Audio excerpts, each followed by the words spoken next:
How to fix Prizepicks failed to verify identity issue. So if you want to fix Prizepicks failed to verify identity issue, there are a couple of reasons why this could be happening. Let us look at the official help page of verification as to why we get denied from Prizepicks themselves.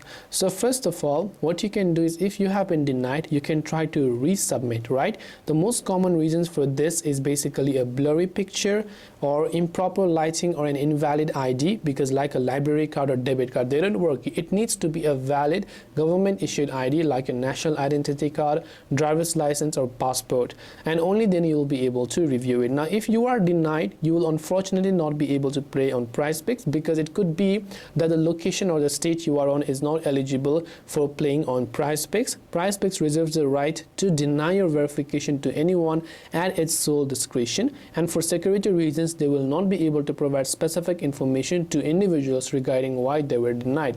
But if you're eligible in a certain state and you have uploaded your documents quite well, then you should be eligible for the verification. But these could be some of the reasons why which you might try to improve.